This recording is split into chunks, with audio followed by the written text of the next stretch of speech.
Psaume 105. Louez l'Éternel, invoquez son nom, faites connaître parmi les peuples ses hauts faits, chantez, chantez en son honneur, parlez de toutes ses merveilles, glorifiez-vous de son saint nom, que le cœur de ceux qui cherchent l'Éternel se réjouisse. Ayez recours à l'Éternel et à son appui, cherchez continuellement sa face.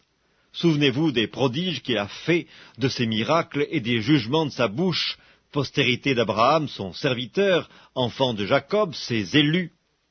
L'Éternel est notre Dieu, ses jugements s'exercent sur toute la terre. Il se rappelle à toujours son alliance, ses promesses pour 1000 générations, l'alliance qu'il a traitée avec Abraham et le serment qu'il a fait à Isaac. Il l'a érigé pour Jacob en loi, pour Israël en alliance éternelle, disant « Je te donnerai le pays de Canaan comme héritage qui vous est échu ».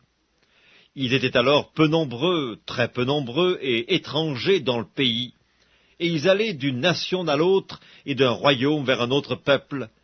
Mais il ne permit à personne de les opprimer, et il châtia des rois à cause d'eux. Ne touchez pas à mes oins, et ne faites pas de mal à mes prophètes. Il appela sur le pays la famine, il coupa tout moyen de subsistance, il envoya devant eux un homme. Joseph fut vendu comme esclave. On serra ses pieds dans des liens, on le mit au fer, jusqu'au temps où arriva ce qu'il avait annoncé, et où la parole de l'Éternel l'éprouva. Le roi fit ôter ses liens, le dominateur des peuples le délivra, il l'établit seigneur sur sa maison et gouverneur de tous ses biens, afin qu'il pût, à son gré, enchaîner ses princes, et qu'il enseignât la sagesse à ses anciens. Alors Israël vint en Égypte, et Jacob séjourna dans le pays de Cham.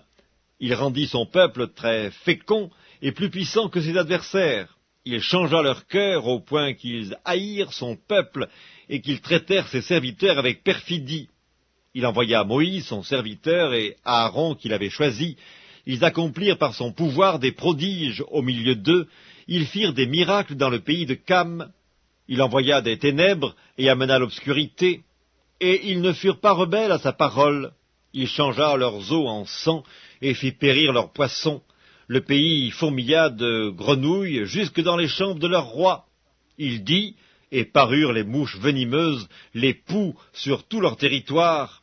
Il leur donna pour pluie de la grêle, des flammes de feu dans leur pays. Il frappa leurs vignes et leurs figuiers, et brisa les arbres de leur contrée.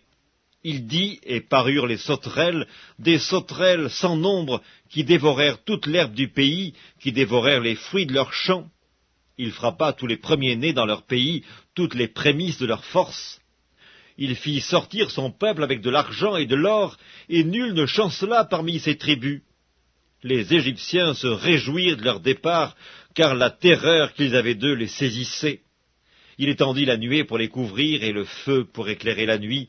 À leur demande, il fit venir des cailles, et il les rassasia du pain du ciel.